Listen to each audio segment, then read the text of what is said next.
so awesome to have everybody come. Thank you, thank you. We're not going to wait for others to come that we know are coming. We're just going to go ahead and start. And Dr. Beth had said she likes to open up with a worship song. And I thought, oh my gosh, this is amazing. So how many remember the song, Lord Prepare Me? Yes. Oh, good, good, good, good. Okay, so we're going to open up with Lord Prepare Me. Lord, prepare me to be a sanctuary,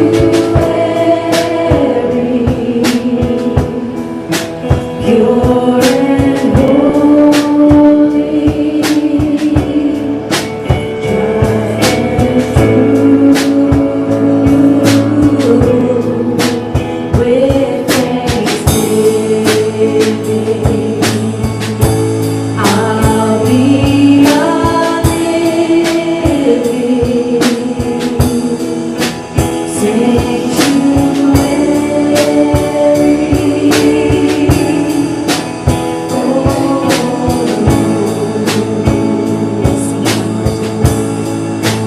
Lord, prepare me to be a sanctuary, pure and holy, tried and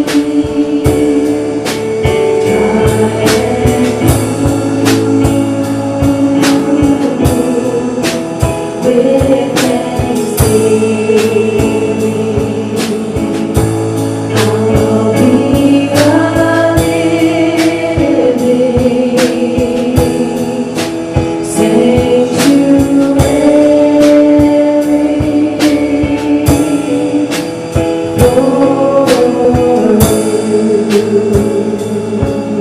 Lord, we give you this time.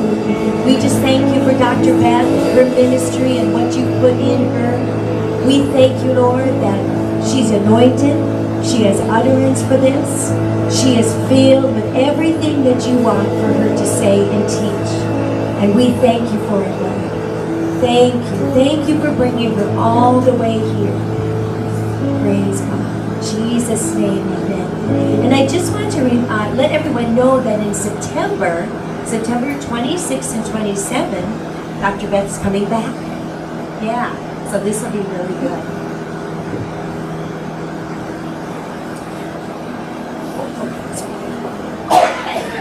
Do you want a stand for it, or are you going to stick? Okay.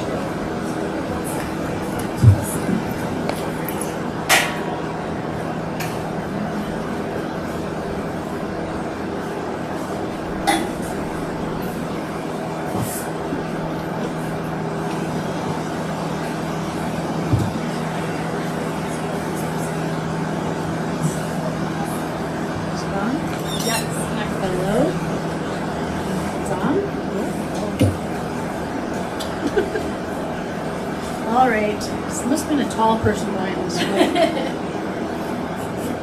All right, that's better. All right, guys, the Holy Spirit's here, so we can just get started, right?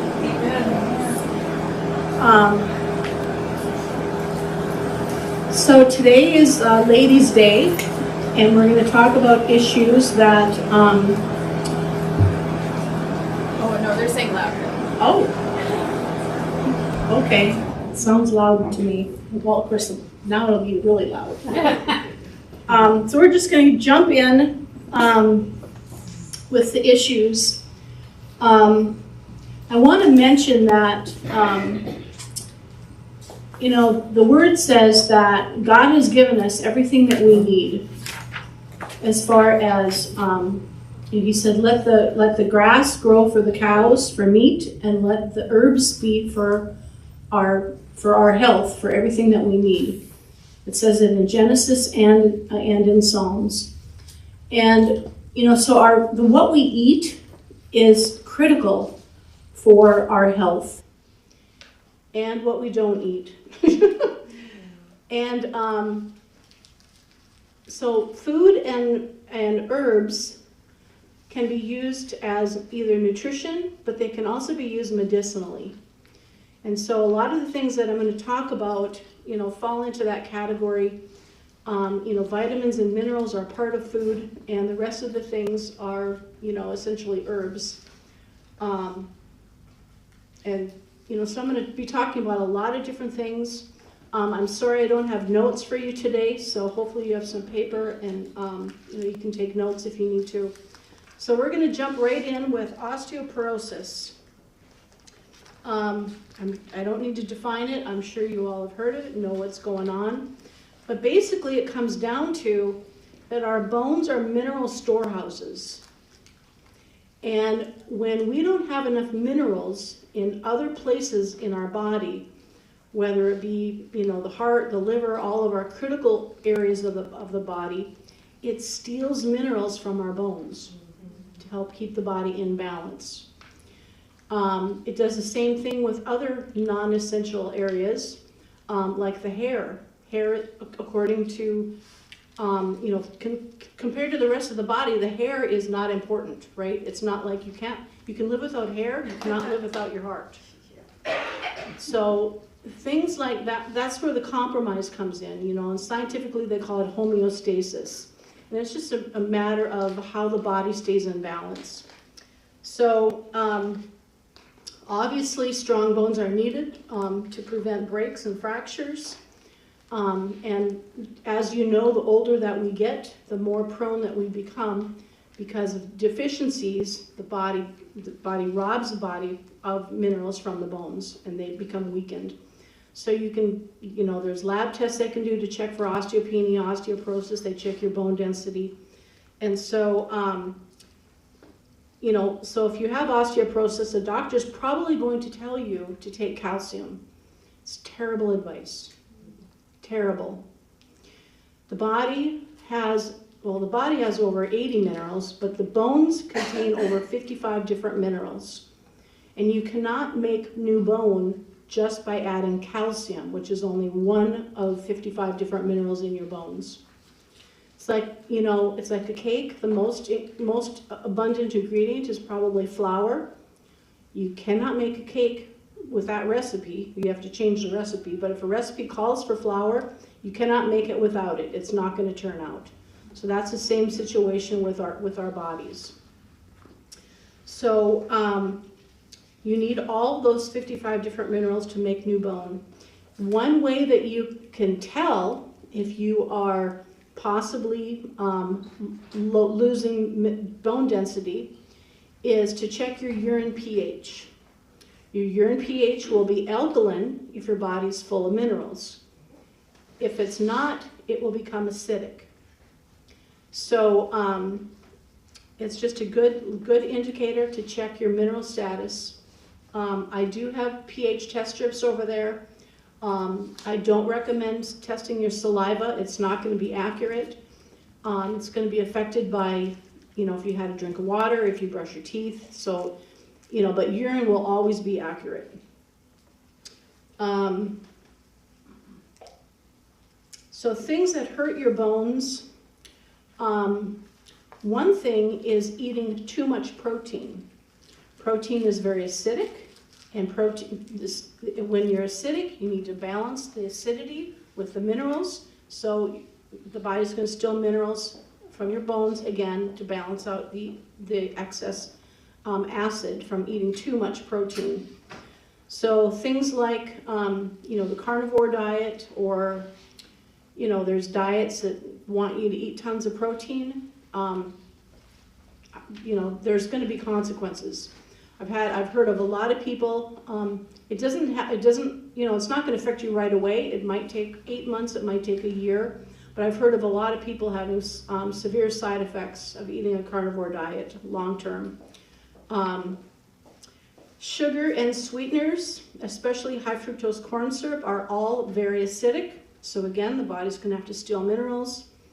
Excess phosphorus. Now, phosphorus is it's one of those minerals that it's pretty easy to get in your diet. It's found in lots of things. It's found in dairy. It's found in meat. So excess phosphorus can create an imbalance between the other minerals. So you want to watch out for that. One place that phosphorus is that hopefully none of you consume anymore is in the form of phosphoric acid. Does anyone know what food out on the market today is very high in phosphoric acid? No? All of your sodas. Coke, Mountain Dew, Pepsi, whatever. Loaded with phosphoric acid. So not only, I mean, you probably heard that the soda pop is terrible for your teeth. Well, your teeth are like your bones. And, you know, so the body can literally steal minerals from your teeth if you're that, you know, if you're that deficient and you're that out of balance. Another thing that's terrible for your bones is alcohol. So that's going to be very acidic, and your body's going to have to, you know, compromise to bring that back into balance. So what's going to help your bones? An alkaline diet. I've got a book over there. This one.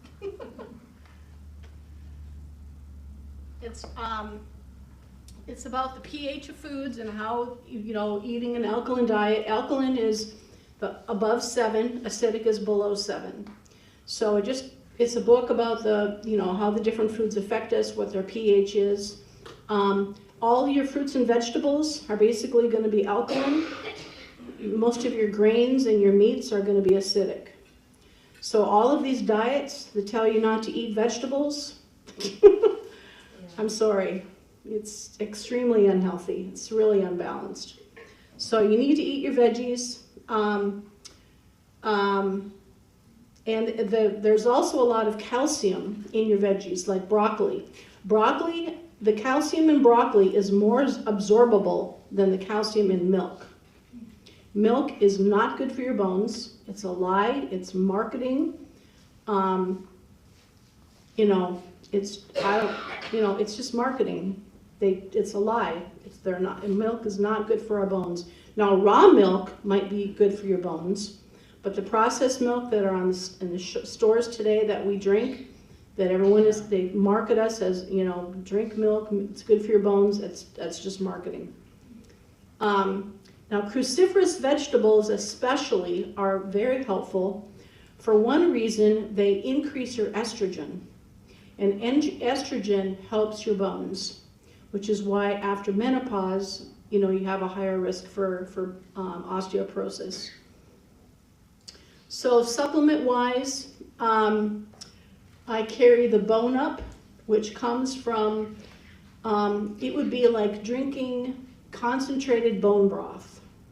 You've heard about bone broth and how healthy it is for you. So it comes from the cattle leg bones from cattle in New Zealand, where they don't use any garbage in their cows. They're fed properly. They're all grass fed. They don't use any kind of chemicals.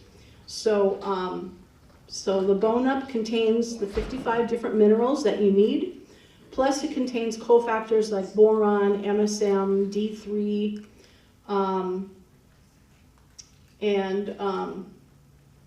so it's a very good formula. I've been using it as a mineral supplement for well over 20 years. I just use it as a mineral supplement. I have no concern about bone loss, or, you know, so it's just sort of a maintenance. So I just take a half a dose. I don't take the full dose. If someone did have osteoporosis, they would have to take a higher dose. So I'm just taking a low dose as a maintenance to make sure that I've got all my minerals. Pregnenolone is another supplement that I recommend. It's a hormone balancer. So after menopause, when you've lost your estrogen and your progesterone, it's just another way. You probably only need to take like 50 milligrams. And I'm pretty sure I grabbed a couple bottles, but my suitcase was super full, trying to bring a little bit of everything. If there's anything that I don't have that you want, Natalie's going to be taking care of you. And she has instructions to just take a note, you know, tell me your name, what product was missing from my stash, and I will mail it to you for free. So, so pregnenolone is another very good hormone balancer. I'll probably be talking more about that later. Another great thing to take for as far as minerals and booster estrogen is ground flax. I'm a huge fan of ground flax. I try to use it daily. It doesn't necessarily happen. But that's a great way to get your minerals and your phytonutrients in the form of estrogen, and also, of course, it's very high in, it's a good source of omega-3s. So estrogen's main function is to control, of course, reproductive changes in women, but it also serves roles in men and women, including heart health, and also, of course, the bone strength, but also brain protection and movement regulation. So these are some of the things that can be, as you probably have heard, your risk for heart disease and heart problems does also increase after menopause. The next thing I want to talk about is migraines. Women are prone to migraines far more than men due to estrogen fluctuations.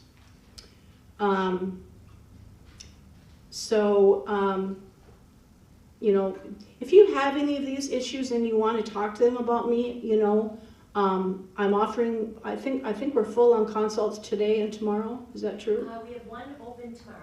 Okay, so, but if you can't get in today or tomorrow, I'm happy to do it over the phone for the reduced price of $80. You know, so, because things, I mean, these, I'm just going to be brushing the surface of these issues. Obviously, I can't go into a lot of details and cover everything I want to cover, but what I have, okay, estrogen is one issue with migraines. The other one is stress. Stress depletes so many nutrients. And, you know, I don't know if you've all heard me, I think, I might have talked about stress last time, but stress depletes your magnesium. And magnesium is your relaxation muscle. And if you don't, and with high cortisol, your body literally, your magnesium gets wiped out. So you're going to be prone to complications due to the low magnesium. And one of them is migraines. And I used to get migraines from stress. And as soon as I started taking 800 milligrams magnesium glycinate every day, I can't remember the last time I had a migraine. It's been over 20, well over 20 years.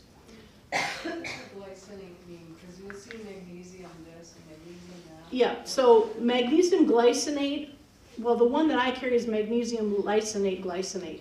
It's extremely absorbable.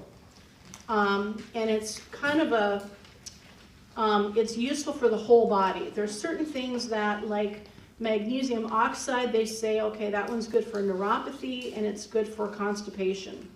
Well, the glycinate one also helps those. So different forms tend to have a different, you know, tendency to help different things.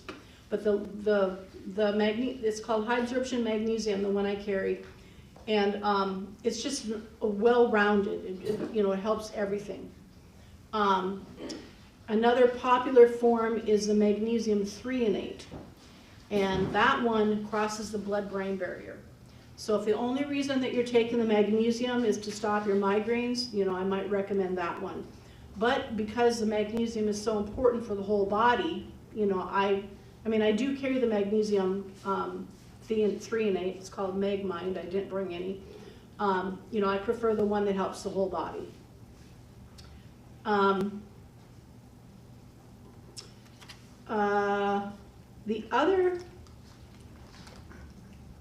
All right, so the next issue I want to talk about is hair loss.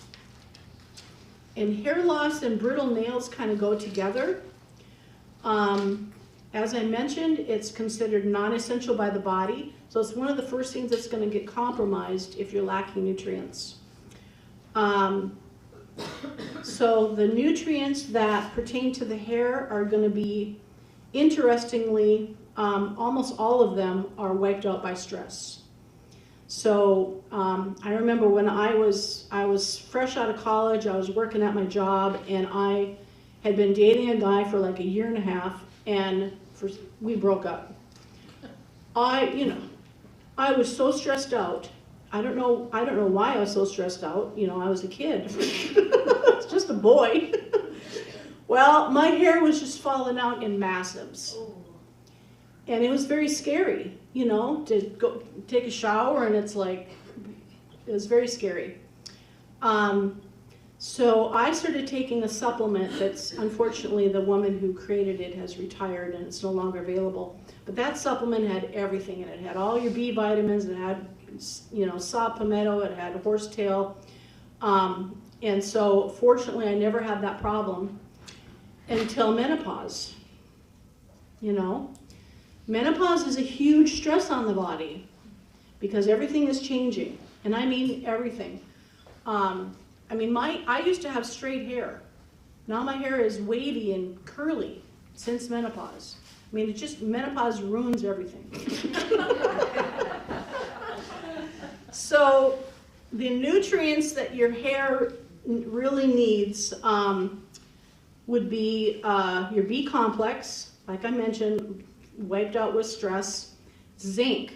Zinc is wiped out if if you have high cortisol. Protein.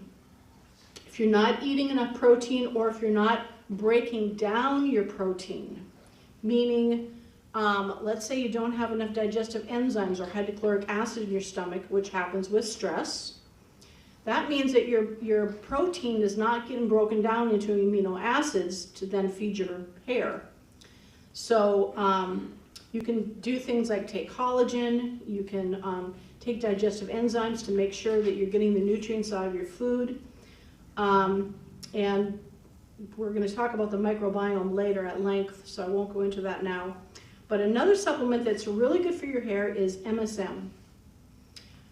Your hair is full of sulfur, and methylsulfonomethane is what MSM stands for. It's just a natural source of sulfur.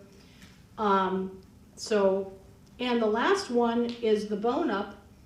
All your minerals are in there, so taking the bone up is also a good way to make sure that your hair and your nails are good. If you have spots on your nails, if you have ridges on your nails, those are also indications that you could be lacking some minerals. I want to mention the thyroid, another issue that seems to affect women much more than men. Low thyroid is connected to stress and also menopause. Your adrenals and your thyroid are connected. The first thing I usually recommend for thyroid problems is iodine and also selenium. I'm not sure I brought iodine supplements today, but that is something that I carry and I can help you with the dose. But those are the two primary nutrients. I carry a product called Thyroid Care, and that has iodine and tyrosine. That's another important ingredient for the thyroid. If you have low body temperature, like when you check your thermos, check your thermometer, it's a good indication that your thyroid might not be functioning properly. It's supposed to be 98.6, give or take. But if it's running, 96 all the time, that's a good indication your thyroid might need a little help. I want to talk about wrinkles and dry skin. Amen.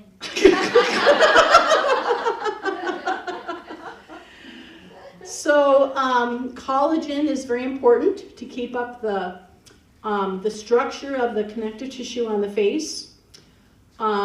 Or other areas that can have, we can get saggy areas anywhere, thankfully, just the joy of menopause. And one of my favorite things to do is add frankincense essential oil to my face creams. Just add a few drops in there, and it just transforms a so-so product into, make me beautiful.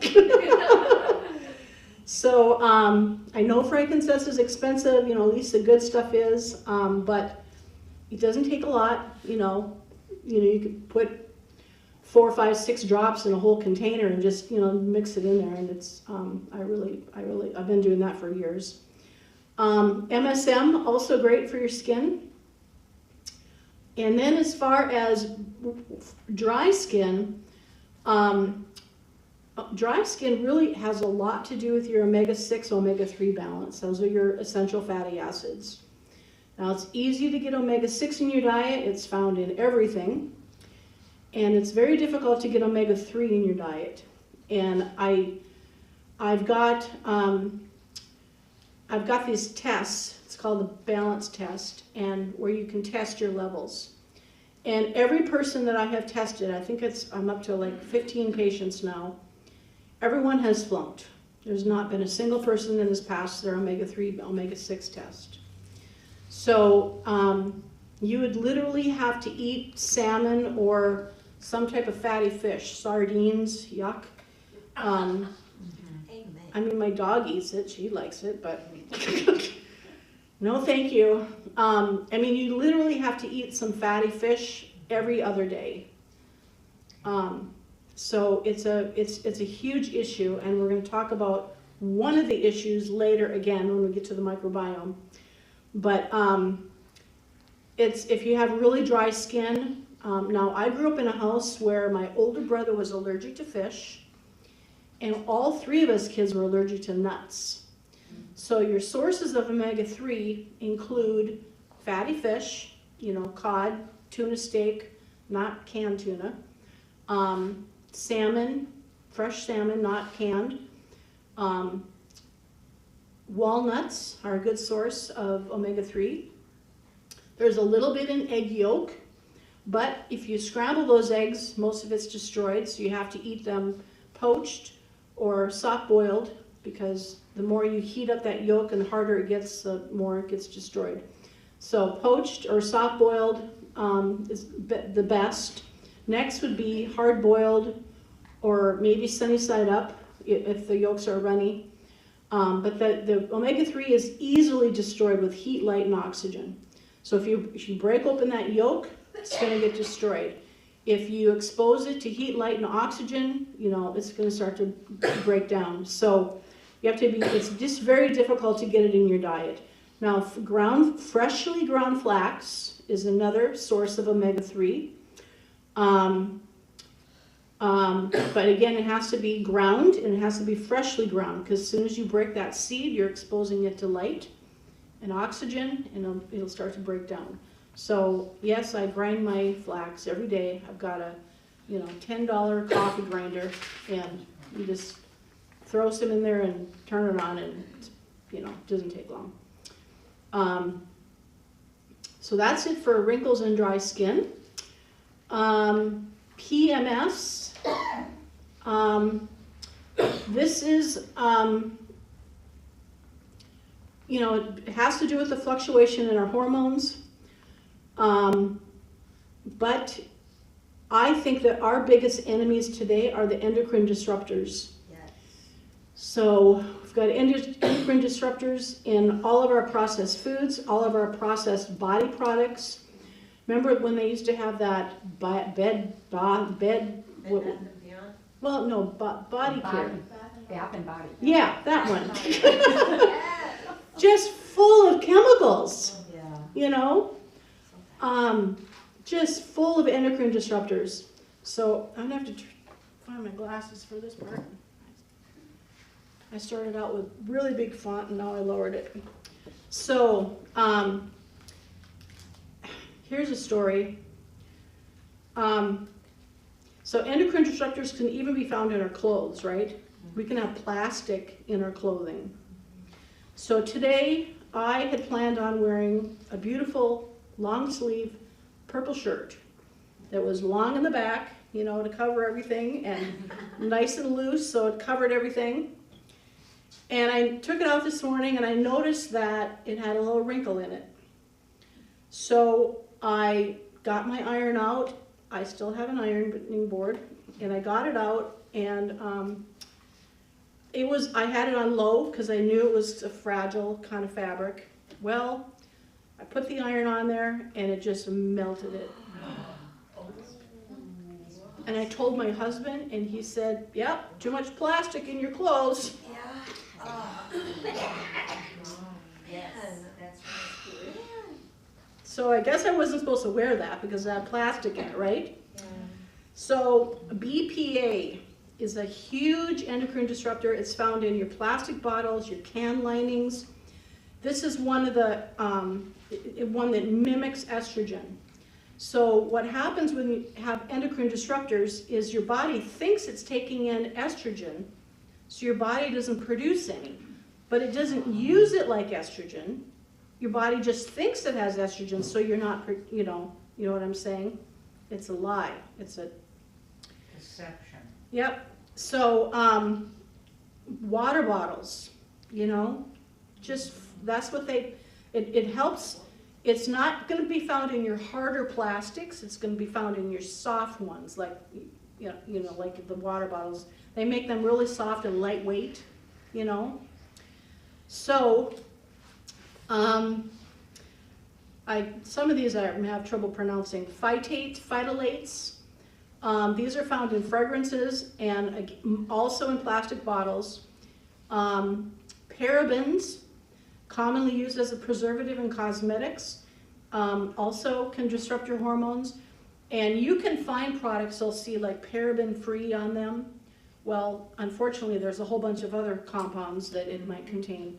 So just because it says paraben-free or BPA-free does not mean that it's good. It just means it doesn't have those two in it. Polychlorinated biphenyls, also known as PCBs. These are industrial chemicals linked to reproductive issues and hormone disruption. Azatrine is an herbicide that can also reproductive hormones, and it's proven in amphibians, but also humans. Triclosan, it's used in a lot of, it used to be in like things like Purell because it's antibacterial, and it's now banned in antibacterial products because they found that just washing your hands with hands and soap just as good as job as eliminating the bacteria than if you use like Purell or whatever it was called. But you can still find these things in fluoride toothpaste, mouthwashes, facial cleansers, aftershave, deodorants, body sprays, lotions and creams, and cosmetics, and even detergents and dishwashing liquids. So you just have to be super careful on anything that's coming close to your body, whether it's clothing, toiletries. You just have to make sure that they're clean. Just find a good brand and stick to it. Fragrances, if a product says fragrances on it, that's not a good thing. It could be just about anything, and most of them are endocrine disruptors. So, also along the lines of PMS, we also have PCOS. You might have grandkids or nieces or nephews or someone that has PCOS. And this is also, I think, well, I'm not going to say entirely because it did exist before like 1970, but it was very rare. It was very rare before 1970. In the 1980s and the 1990s, there was an explosion in PCOS. That's polycystic ovarian syndrome. It makes you gain weight. It makes you insulin resistant. It can easily become diabetic. Your estrogen and testosterone, your testosterone's through the roof. I mean, it's just a mess. And I really attributed a lot of it, at least since 1970, to the endocrine disruptors in our food, in our clothing, and everything that we're using today. Which brings us to menopause. So some of you are well familiar with the evils of menopause. The biggest complaint, I mean, it messes everything up. But the biggest complaint is probably the weight gain. You know, you can put on 20, 30 pounds. 30 pounds is typical, unfortunately. But you can put on this weight without a single change in your diet or exercise. I mean, it just piles on. And before now,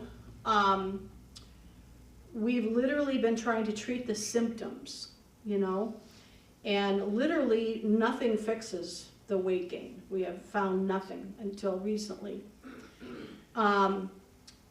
And what happens is when the body, you know, when at whatever age it begins in you, these changes trigger the cortisol response. We have 4 times more cortisol receptors in our gut than the rest of the body. So that's why the weight gain is so prevalent and so, you know, yeah, just prevalent. So what happens with this, when you have high cortisol, a number of things happen. One, it suppresses your digestive enzymes and your hydrochloric acid in your gut. So it makes you harder to get the nutrients out of your food. Another thing that happens is it suppresses your immune system. This causes the bacteria that are in your gut, you know, your upper intestines, the bad bacteria just grow like crazy because of this. It's called the microbiome. And when the microbiome gets out of balance, meaning there's way more bad bacteria than good bacteria, it creates a biofilm, which is a protein structure that literally coats the upper intestinal tract. This can cause all kinds of complications, but so literally what happens is because the nutrients aren't getting to your cells, they think they're getting starved, and it holds on to the weight because the nutrients aren't getting to our cells in our body. So I remember fasting for 3 days and my weight did not go down. You know, I mean, nothing works. It was a nightmare. And I put on 20 pounds in about 2 weeks, I think. I mean, it was so fast for me. It doesn't happen that way for everyone. But it was just so quickly. And one other thing, when your microbiome is out of balance, did you know that you produce serotonin in your gut? The good bacteria in your gut are one of the things that produce serotonin. And yes, it's produced a little bit in your brain, but most of it's produced in your gut. So no serotonin means no sleep, anxiety, panic attacks. I mean, there's just so many things that go wrong at menopause. So your body thinks it's starving, so it's holding on to weight. And it's telling you to eat more because your body thinks it's starving. And even if you don't eat more, you still gain weight. So the bottom line is this biofilm blocks nutrients and makes you want to eat more and eat the wrong things, of course, because you have no serotonin, so you're going to reach for things that you shouldn't be eating in a lot of cases.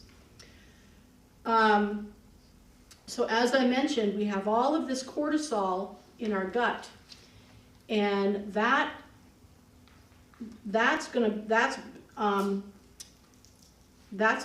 the other things that makes us gain so much weight. So the biofilm, it essentially creates a cortisol loop. Your body thinks it's not getting enough nutrients. That's another stress, so we produce more cortisol. So it's just a vicious loop. And if you do not fix your microbiome, this will continue until the day you die. You know, it's not something that goes away after menopause goes away. It's not going to get fixed. So, like I said, your body's going to create quick energy foods like sugar and carbs. Let's see, I'm catching up to my notes. Biofilm builds, nutrient absorption gets worse, cortisol raises higher. I mean, it's just a horrible loop. So we have found a natural compound that helps dissolve this protein in the biofilm. Yay! I just learned this doing research for this class. It is pineapple. The bromelain in pineapple eats up that biofilm. So the problem is we'd have to eat a lot. Okay, so the pineapple, it has to be fresh because enzymes are killed if you take it over 117 degrees. So it can't be canned pineapple, it can't be pineapple juice, it has to be fresh pineapple. Here's another thing I learned. The stem of the pineapple that most of us throw out because it's chewy, that has the most bromelain in it. Wow. So, Cook it? no. So what I do is I'm buying 2 pineapples every time I go to the store now. And I cut my pineapple like usual, take off the outside, cut off the outside of the core. Then I chop up the core and I put it in my bullet. It's one of those little blenders. I put a couple extra pieces of pineapple in there so it chops it up all together. A couple drops of water to get it going. And then I just pour that on my morning yogurt and flaxseed. Of course, morning is actually, I don't eat till noon, because that's better for you. I'll tell you all about that tomorrow. So that's my breakfast lately has either been Greek yogurt and cottage cheese or blended with ground flax and pineapple. And I mix in, the stuff that I mix up together in my bullet. So they recommend like 2 to 3 cups a day, which is, yes, that's a lot. But guess what? Bromelain is available in a supplement. So on the days that I don't want to eat pineapple, I take my bromelain pill, and it's somewhere There you go. bromelain. So, and it's not very expensive. I think it's like $19 for 90. So on the days I don't want to have my pineapple, and so the dosage is, I think they're 500 milligrams. I don't have my glasses on. I don't have my glasses on. Well, I'm taking 2 a day. Because you need quite a bit to break up that biofilm and get your body healing. So one of the other things that you're going to need to do is cruciferous vegetables, because you're going to need to double your fiber. Wow. And again, the low estrogen is not helping anything, so if you can eat vegetables that are going to help raise your estrogen, that's going to be helpful. And tomorrow, when am I going to talk about? Let me see. Yeah, we're going to talk about fiber in a little bit. So cruciferous vegetables are great because, like I said, they help raise your estrogen. The next thing you're going to need to do is take probiotics to help increase your good bacteria, to help suppress the bad bacteria. Another thing you can do, if you find you've got a lot of gut issues, if you know that you have leaky gut, for example, glutamine, L-glutamine, can also help heal the microbiome.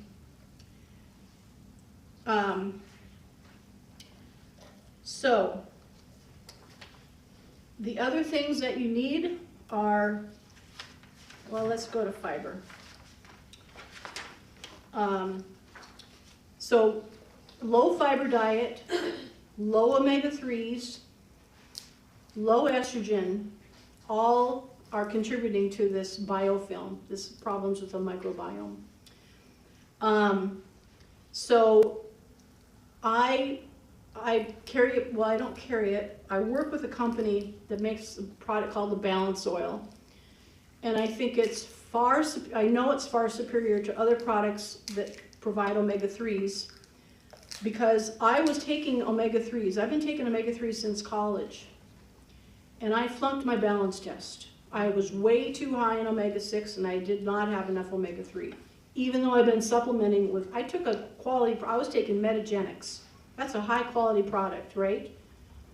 So, and we eat fish, we eat tuna, we eat all those things. Maybe not every other day, but it's not like, some people just don't eat any of it.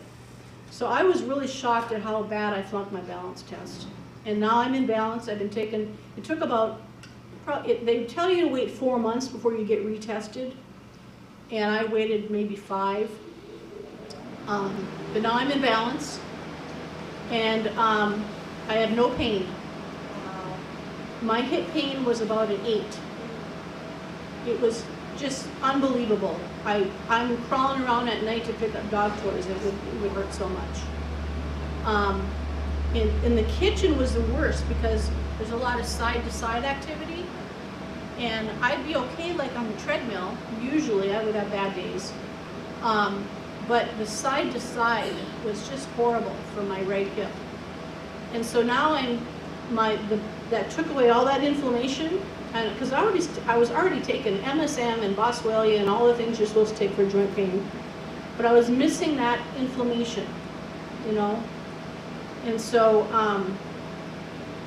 and I'm happy to tell you that a lot of the people who used to have pain after the 3, it takes long because your cells have to heal.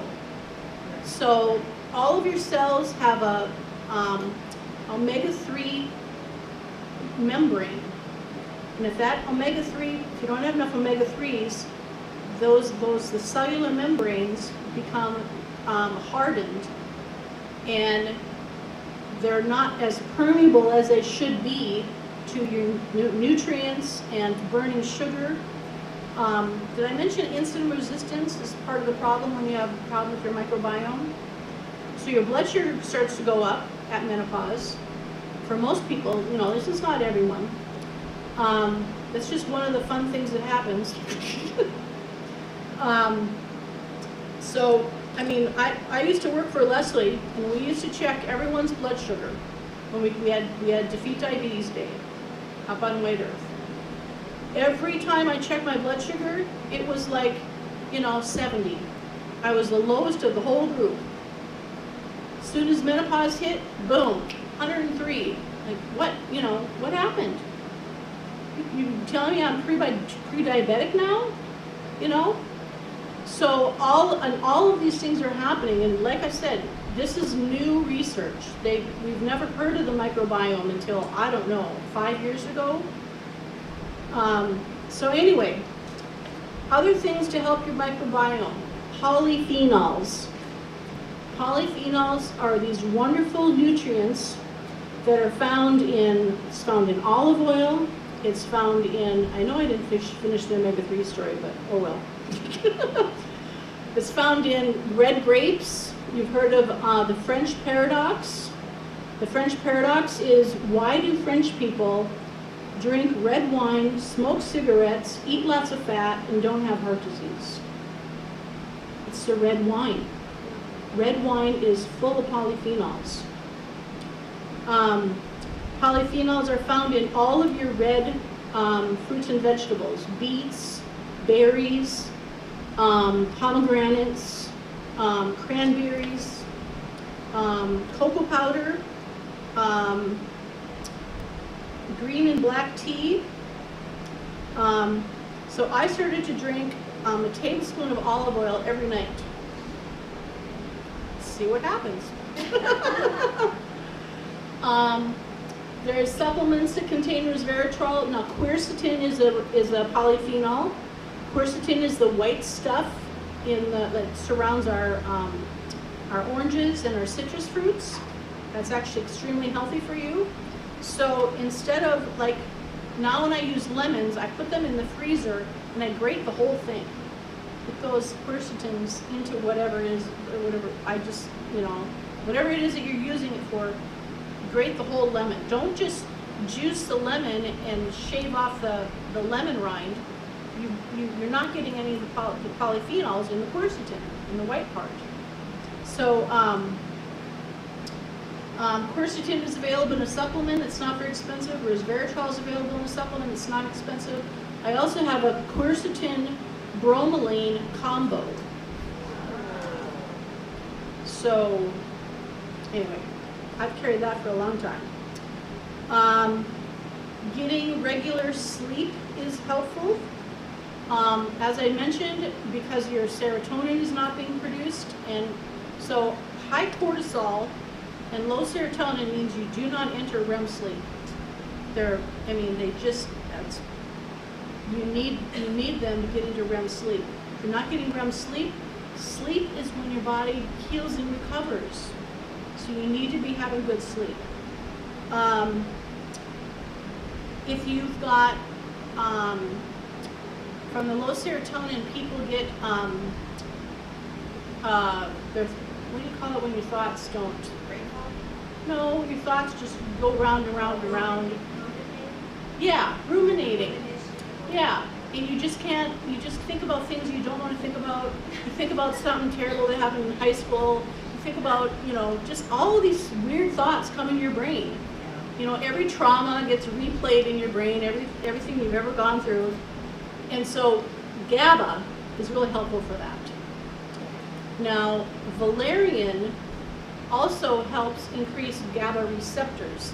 So valerian tea, or you can get valerian. I didn't bring any valerian capsules, but I take it, and for some reason I didn't fit it in my suitcase. My suitcase was plumb full when I came here. So that's one thing that didn't get included.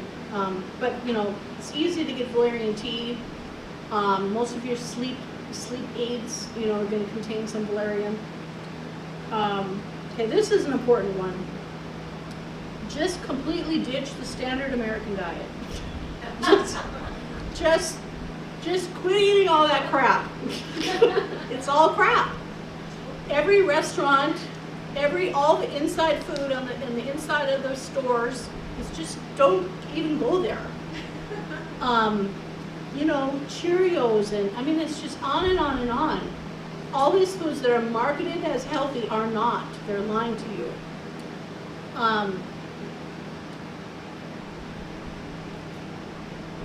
We need to eat meat. We need to eat fruits and vegetables. What else? That's all we need. So can I ask a question?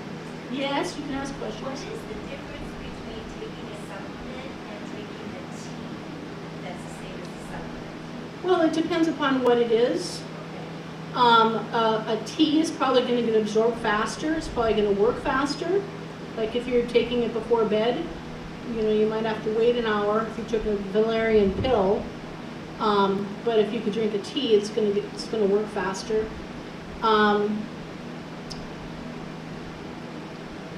guess that's probably the main reason. But they're both effective? Yes. You might not get the full dose in a tea. It might not be as strong, but and it's not like if you wake up at 3 and can't sleep, then you don't want to get up and make a cup of tea. But I keep my valerian in the bathroom, so I'll just take more. So it just, but yeah, they're both effective. So processed food, eating out, fast food is the worst. It's just sad. And the sad thing is in the 1960s, like when McDonald's started, they had good food. It was real food. Now we don't know what it is. We just don't know. They switched from beef tallow to canola because it was cheaper. It's just nasty. Exercise. Exercise has a direct effect on our gut bacteria in a positive way. So we just need to be moving. Even if it's 30, 40 minutes, walking, you don't need to go to a gym, you just need to walk. You just need to keep moving. And it lowers, it does a lot of things. It lowers, after 20 minutes it lowers cortisol. After 30 minutes, fat burning begins. And I don't know, And I think it's 40 minutes serotonin is increased. I mean, just simple walking does a lot of good. So I mentioned this, but we didn't go into it. Double your fiber intake. The recommendations for women is 25 grams every day. In the standard American diet, they only get 11. If you think you eat pretty good, you're probably getting 15. So now I already mentioned flax. It's a great way. It's very high in fiber. Now fiber is essentially a prebiotic, meaning it gives your good bacteria something to live on so it can multiply and thrive. If you don't have if you don't have that fiber in there, your good bacteria should just go right through your body because it doesn't have anywhere to cling on to. Also, a low fiber diet can trigger a diversity in our gut flora, meaning there is like 30, 40 different strains of good bacteria in our gut, and a low fiber diet is going to diminish that greatly.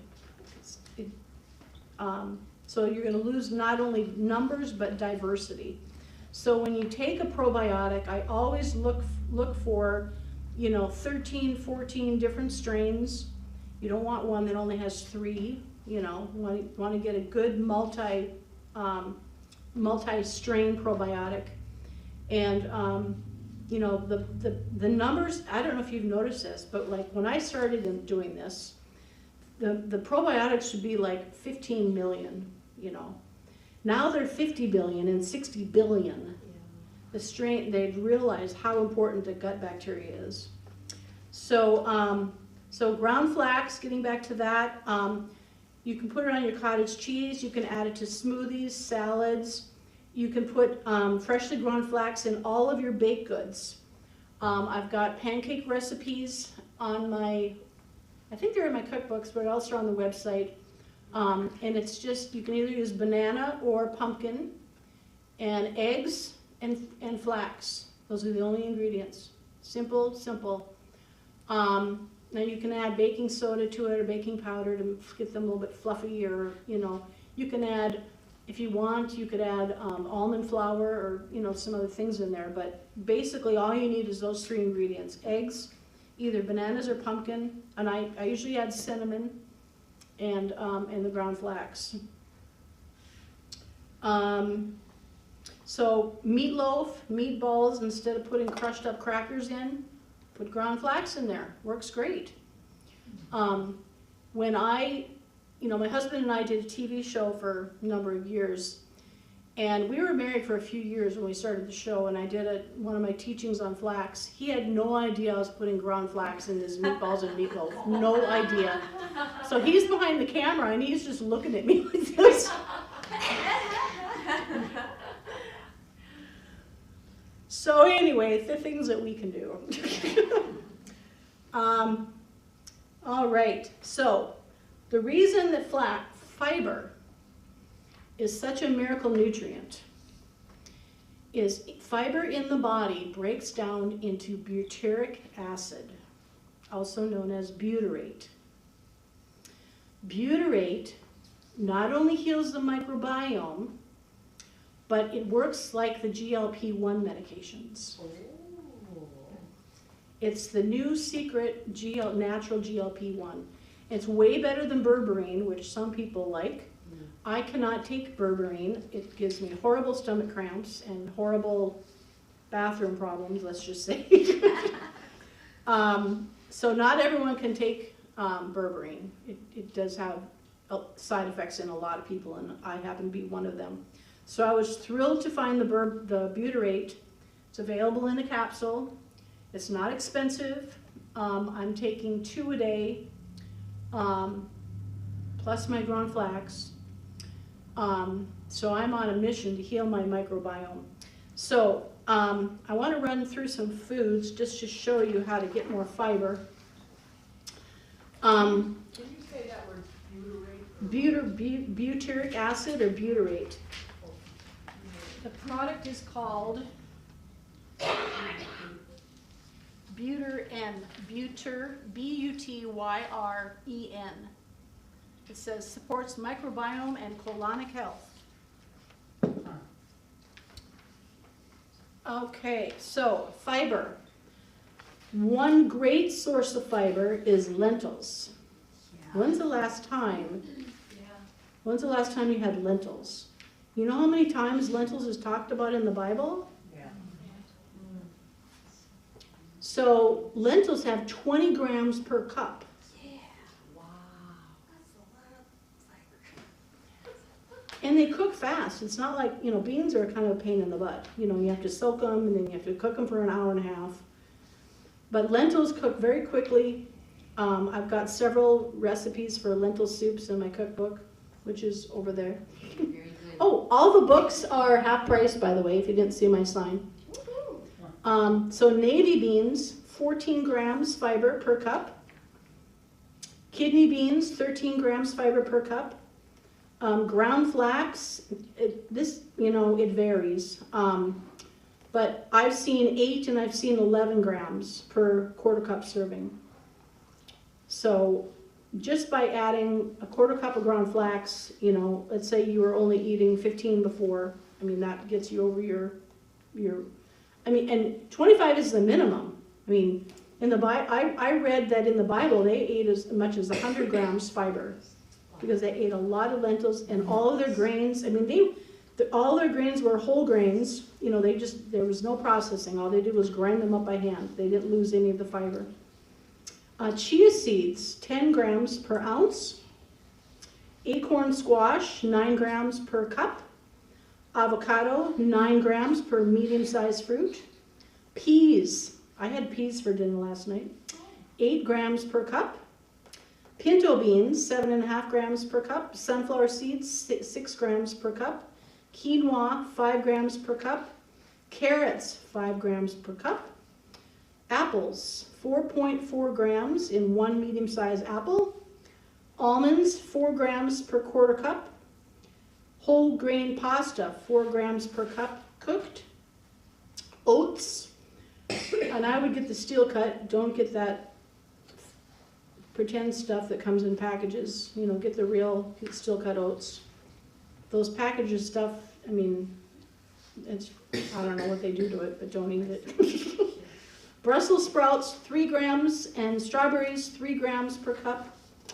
And lastly, broccoli, 2.5 grams per cup. So broccoli is not, broccoli is a good source, but you're going to need other things in there if you want to double your fiber intake.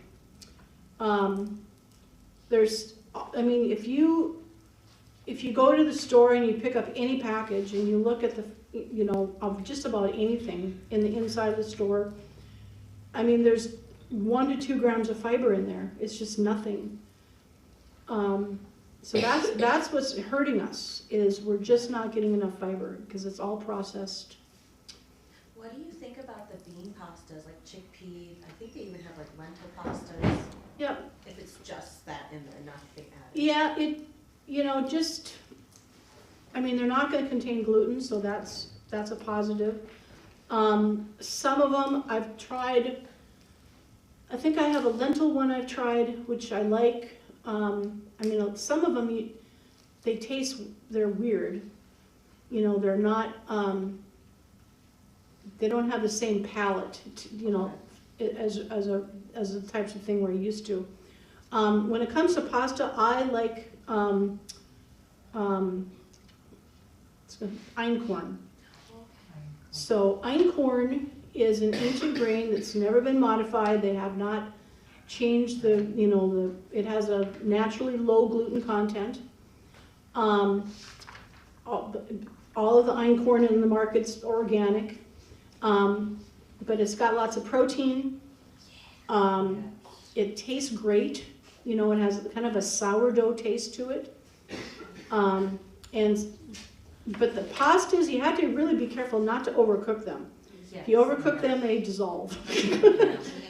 So, But I do, when we have pasta, I definitely get einkorn.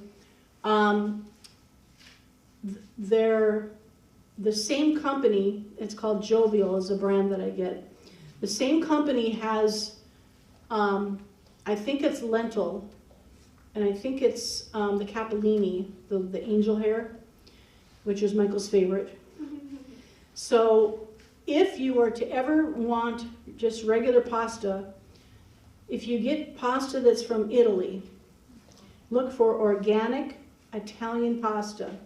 It's not been sprayed with Roundup right before they harvested it. Yeah. It's not, it's gonna have the regular gluten content. So, that's what I would look for, is get Italian pasta and make sure it's probably gonna be organic, but just make sure that it is, because that's one of the worst things about all of our bread products today. If they're not organic, they found that, it's bad enough they put Roundup on it when they're in the first stage of growing, but now they put it on right before they harvest it because it dries out the grain, so it helps with harvesting. So it's just sad.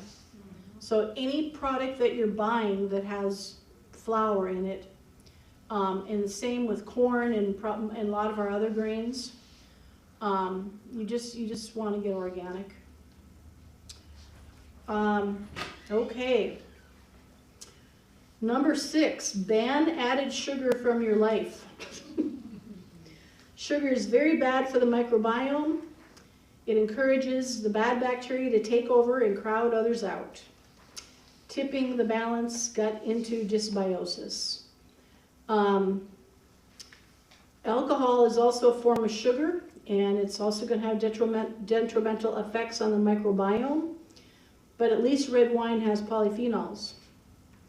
So you don't have to feel as guilty if you're having a glass of red wine because the polyphenols. Now in the Bible, they drank wine, but they drank watered down wine. It wasn't the wine that we know today. It was very much diluted. And they considered it almost a medicine because of the polyphenols. Well, they didn't know what the polyphenols were, but it was a normal part of the diet back then.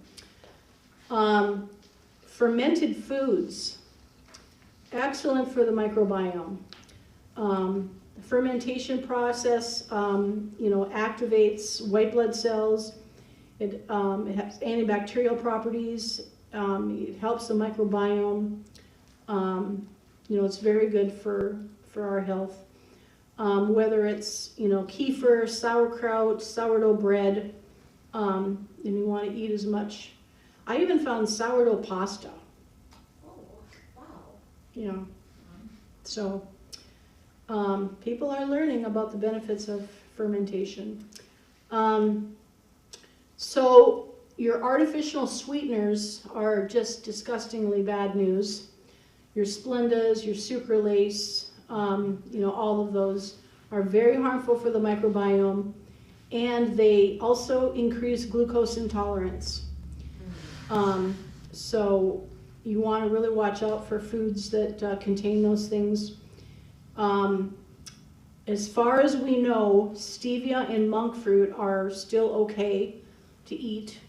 The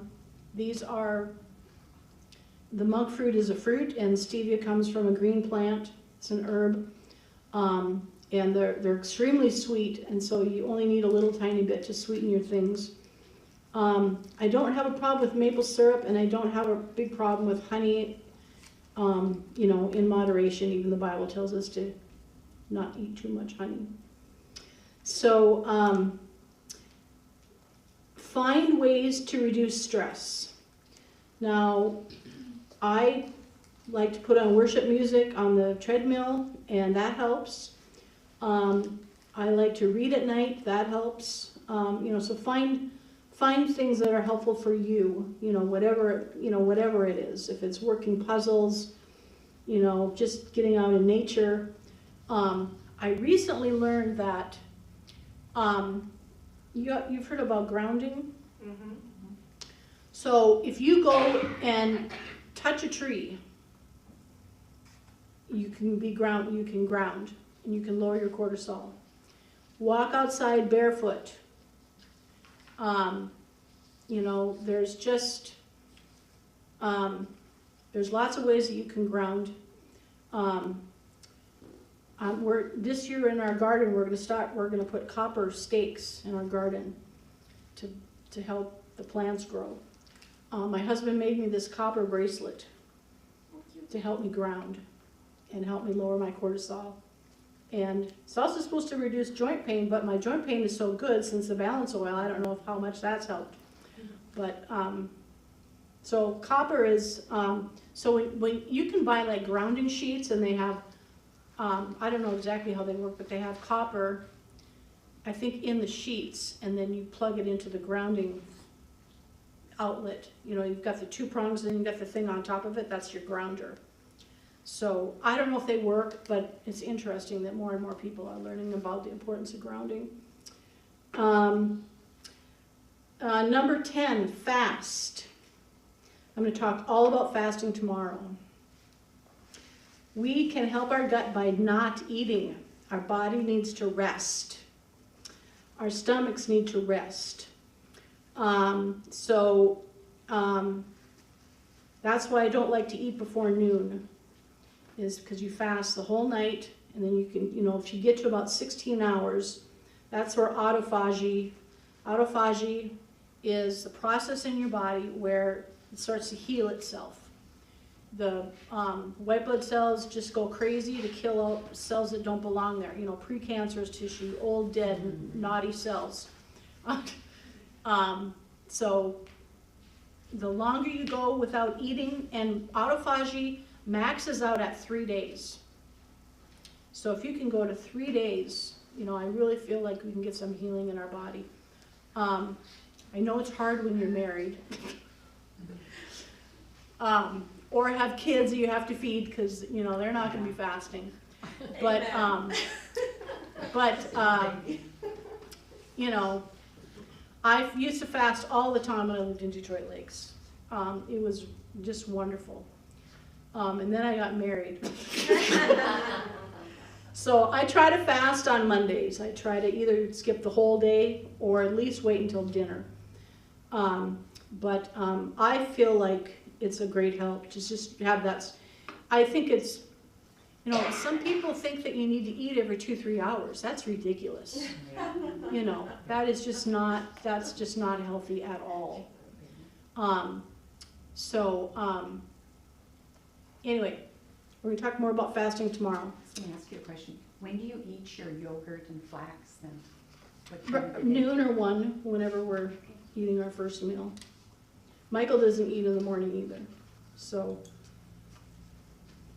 got that going for me.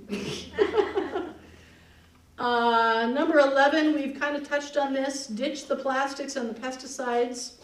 All of those things, you know, are messing up our endocrine. There's endocrine disruptors, and they mess up everything. Again, plastic bottles, cooking food in the microwave in plastic, plastic wrap, plastic baggies, plastic everything. All this is in, and we buy foods, it's always in plastic. Yeah. So, need to watch out for that. Also look out for styrofoam. You don't use styrofoam here, do you? Styrene is the chemical that, I mean, when you put something hot in a styrofoam cup, which that's what it's for, right? It just leaches those chemicals right into what you're drinking. So styrofoam is really nasty. So again, encouragement to eat organic when possible. So finally, we're going to end with sleep. What's that? Yeah, what's that is right. If you're not sleeping, like I said, your cortisol is out of whack. And there are things that can help it, but I'm convinced, because I've tried all those. I mean, there's lots of things that we can take to help. But if your problem is your microbiome, you know, they can only help so much. So healing the microbiome, I think, is critical. I mean, yes, you could take 5-HTP to raise your serotonin. That's 5-hydroxytryptophan. Because it's going to be low again from the dysbiosis in the microbiome. So, I mean, one of my favorites is phosphatidylserine. It's called PS100. Very effective at lowering your cortisol, and I know it helps you get into REM sleep because you don't dream if you're not in REM sleep. Most dream if you dream, that's good. I mean, that means at least you're getting some good sleep. But if you don't dream at all, that means you're just not getting any REM sleep. So PS100 helps give you great dreams. I hear that all the time. I'm dreaming so much more.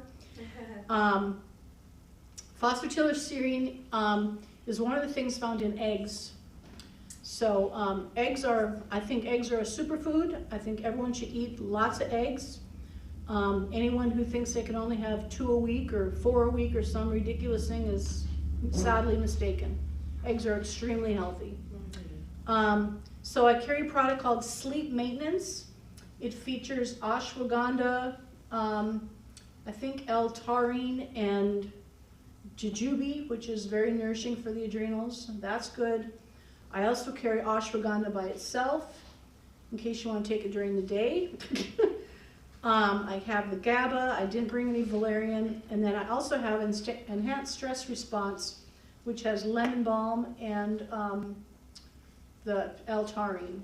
That combination plus ashwagandha is very good for sleep. So I'm ready for questions. Wow, I talked for 1 hour and 20 minutes. I'm so sorry. Yep. Can you touch base a little more regarding insulin resistance?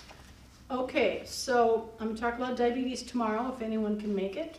I can't. Okay, so one of the problems is the microbiome. Okay, so the cells are not getting the nutrients that they should. Okay. Another problem with insulin resistance is, well, one of the main problems is magnesium. It is very commonly deficient in people who have trouble controlling their blood sugar. They're often chromium deficient. Okay. Chromium is a trace mineral found in all of your carbohydrates. But if those carbohydrates have been processed, the chromium is gone. So God put things in their food. This is the key. I'm glad you brought this up. God put things in our food to help us know what to do with it so our body can use it properly. But if it's processed, these things are gone. Right. So now we have all of this sugar, all this carbohydrates, without the gatekeepers, the chromium, to get it into our cells. Okay. So the sugar stays in the blood and doesn't get into the cells to get burned. So we have high blood sugar because the sugar's not getting inside the cells. That's called insulin resistance. Okay. So there could be other trace nutrients that, could be zinc. That's another common one. But chromium and zinc are probably and magnesium are probably the 3 most. So that's what a person should start with to try and get that at bay? Yep. The insulin resistant? Yep. Now some people find berberine very helpful if you can tolerate it. Some people find, now one thing I do recommend to all people with high blood sugar is alpha lipoic acid. Because alpha lipoic acid itself will help lower blood sugar. But it also protects you from all of, it's called glycation. When people have high blood sugar, it ruins all your tissues. It ruins your kidneys, it ruins your heart, it just ruins everything. And so alpha lipoic acid is a very special antioxidant that protects against those free radicals from being created that destroy our tissues. So it works in 2 ways.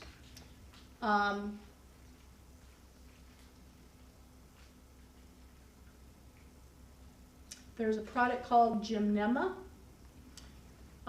It's an herb, and it's known as a sugar blocker. And this helps the blood sugar from getting released, and so our foods don't get broke down as much. The carbohydrates don't get, they stay more complex, so they don't turn into simple sugars. Or if you're, it helps the body not it helps the body not raise the blood sugar if you eat sugary foods. So if I'm going to eat something that's questionable, I make sure to take a Gymnema.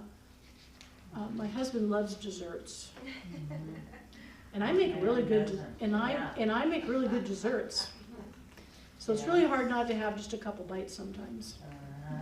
We have apple trees, and so we froze all our apples in the in the fall, chopped them up.